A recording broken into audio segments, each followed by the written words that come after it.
Good evening. Before I begin, I want to send a special message to everyone who's been affected by Hurricane Laura. Our hearts are with you. The President will continue to support you every step of the way. And just like Americans always do, the nation will come together to help you rebuild your homes, businesses, and communities stronger and more resilient than ever before.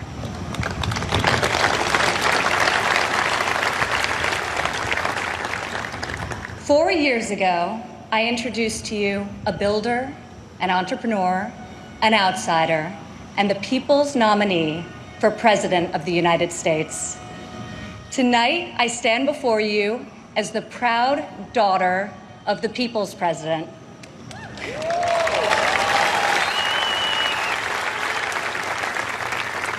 He is our commander-in-chief, champion of the American worker, defender of common sense, and our voice for the forgotten men and women of this country. He is our president and my father, Donald J. Trump.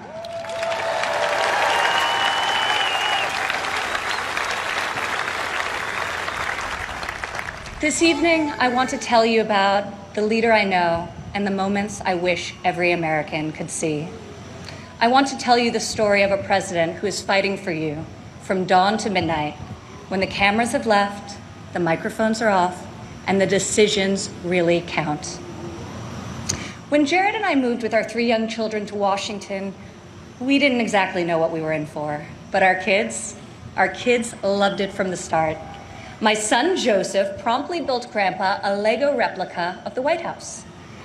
The president still displays it on the mantle in the Oval Office right over there, so that he can show world leaders, just so they know he has the greatest grandchildren on earth. I agree. Over the last 4 years, we've learned a lot. I've seen in Washington it's easy for politicians to survive if they silence their convictions and skip the hard fights. I couldn't believe so many politicians actually prefer to complain about a problem rather than fix it. I was shocked to see people leave major challenges unsolved so they can blame the other side, campaign on the same issue in the next election. But Donald Trump did not come to Washington to win praise from the Beltway elites. Donald Trump came to Washington for one reason and one reason alone: to make America great again.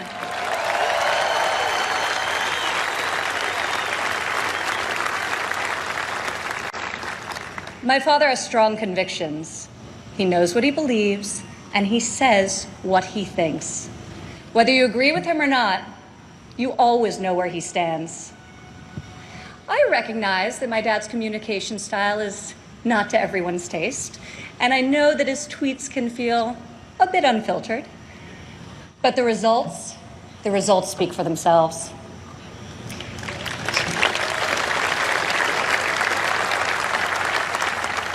He is so unapologetic about his beliefs that he has caused me and countless Americans to take a hard look at our own convictions and ask ourselves, what do we stand for? What kind of America do we want to leave for our children? I am more certain than ever before we want a future where our kids can believe in American greatness. We want a society where every child can live in a safe community and go to a great school of their choice. We want a culture where differences of opinion and debate are encouraged, not canceled, where law enforcement is respected, where our country's rich diversity is celebrated, and where people of all backgrounds, races, genders, and creeds have the chance to achieve their God-given potential. This is the future my father is working to build each and every day.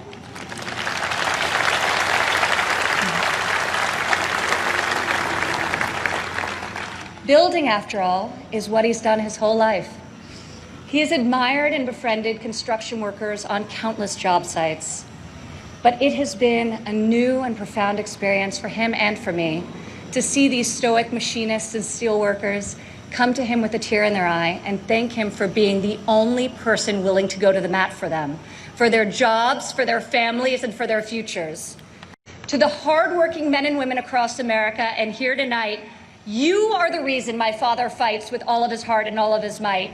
You are the reason he ran for president in the first place, and you are the reason he is going to keep fighting for 4 more years.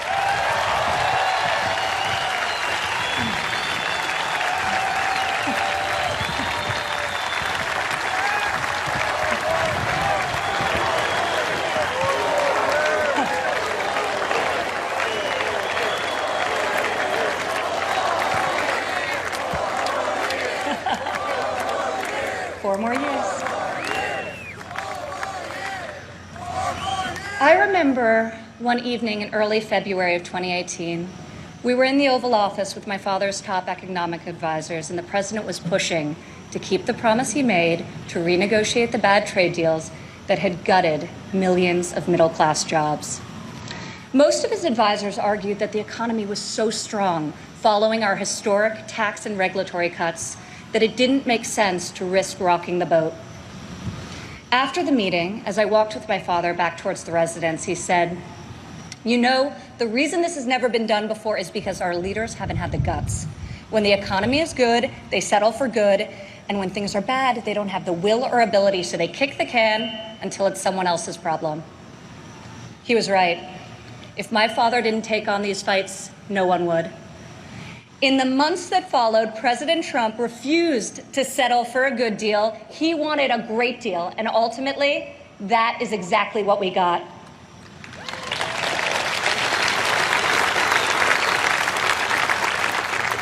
I remember each time he was updated on the progress of the new trade deal with Mexico and Canada, he would say, "Don't let down those dairy farmers I met in Wisconsin. I don't want them to like this deal. I want them to love it."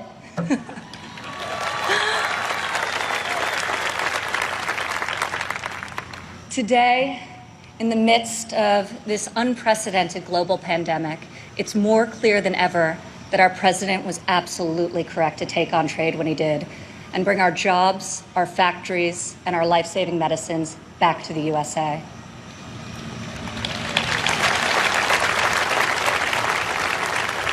As our nation endures this grave trial, I pray for the families who are mourning the loss of a loved one, for those who are battling COVID-19, and for the first responders and the healthcare heroes who remain on the front line of this fight. The grief, sorrow, and anxiety during this time is felt by all. I've been with my father, and I've seen the pain in his eyes when he receives updates on the lives that have been stolen by this plague. I have witnessed him make some of the most difficult decisions of his life. I sat with him in the Oval Office as he stopped travel to Europe.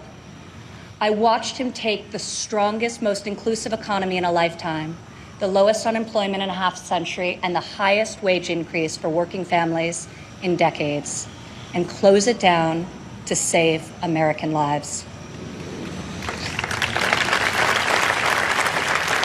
It is why our president rapidly mobilized the full force of government and the private sector to produce ventilators within weeks, to build the most robust testing system in the world, and to develop safe and effective treatments, and very, very soon a vaccine.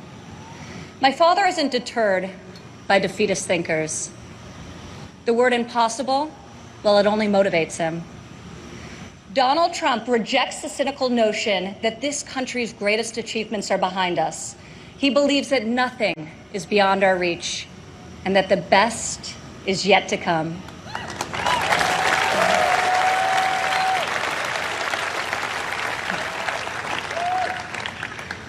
I have seen all of my life how my dad believes in the potential of each individual.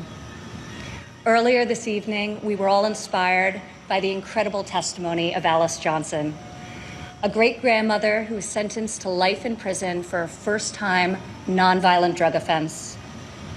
I was with my father when he decided to commute Alice's life sentence. Together, we watched Alice leave prison after nearly 22 years. As she ran into the arms of her family and they celebrated a joyful reunion, my father got very quiet. I could see the emotion on his face.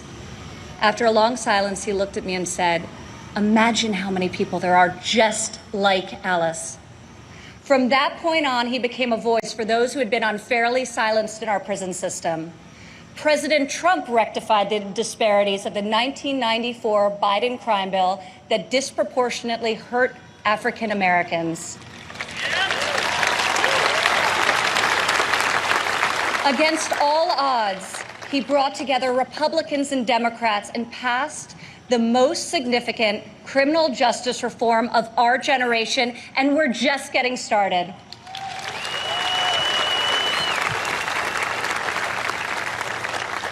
My father did not campaign on this issue. He tackled this injustice because he has a deep compassion for those who have been treated unfairly.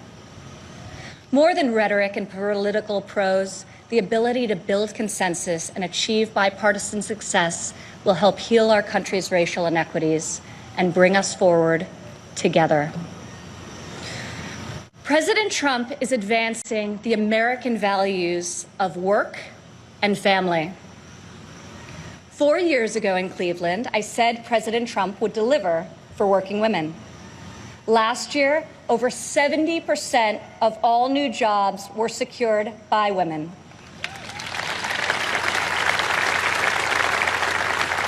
Four years ago, I told you my father would focus on making childcare affordable and accessible. In President Trump's first term, we secured the largest ever increase for childcare funding, giving more than 800,000 low-income families great childcare at a cost they can afford.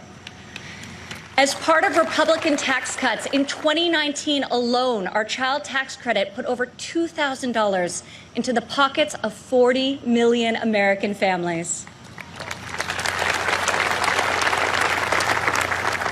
Democrat politicians recently introduced a plan to increase the child tax credit. Yet when I was fighting less than 3 years ago at the president's direction to get Congress to double the child tax credit, not a single Democrat voted to pass the law. We got it done anyway.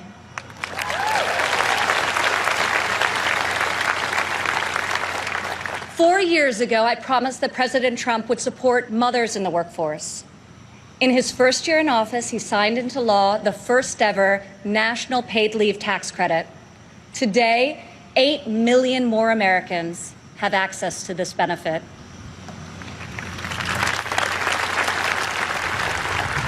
4 years ago, I said that Americans needed an economy that permits people to rise again. During President Trump's first 3 years in office, 72% of all new jobs went to Americans who had been outside of the workforce.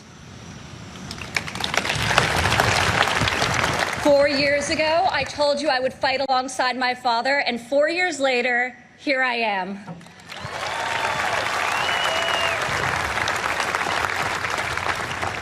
Many of the issues my father has championed are not historically Republican priorities.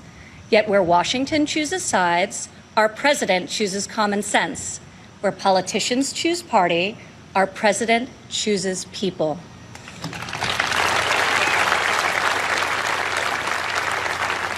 Since the day he took the oath of office, I've watched my father take on the failed policies of the past and do what no leader has done before. Recently, he took dramatic action to cut the cost of prescription drugs, despite fielding angry calls from the CEOs of nearly every major pharmaceutical company. Now, when we see attack ads paid for by Big Pharma, my dad smiles and says to me, "You know, we're doing something really right if they're hitting us so hard."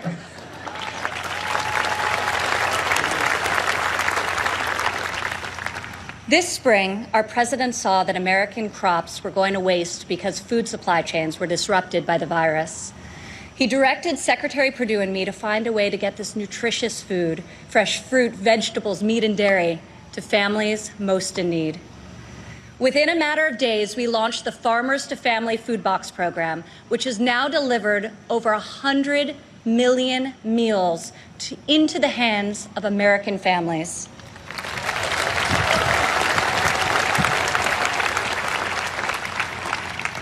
To protect the most vulnerable among us, I've worked alongside the president as he signed into law 9 pieces of legislation to combat the evil of human trafficking.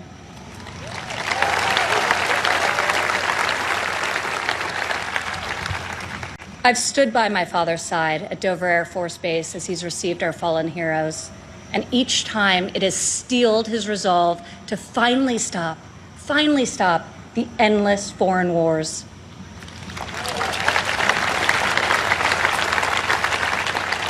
To change the paradigm in the Middle East, he took a fresh approach. I heard foreign leaders beg him not to move the American embassy to Jerusalem, yet he delivered on a promise also made and unfulfilled by past presidents because my father knew that it was the right thing to do. Defying all expectations, just weeks ago, he rewrote history again by making a peace agreement in the Middle East, the biggest breakthrough in a quarter century.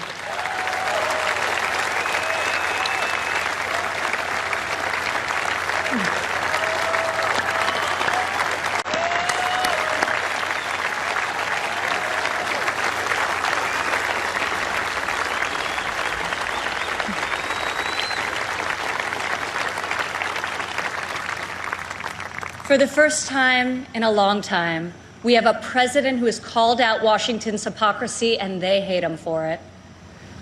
Dad, people attack you for being unconventional, but I love you for being real, and I respect you for being effective. Our president refuses to surrender his beliefs to score point with the political elite. To my father, you are the elite. You are the only people he cares about scoring points with. If these problems were easy to solve, previous presidents would have done so. But you don't achieve different results by doing things the same way. Washington has not changed Donald Trump. Donald Trump has changed Washington.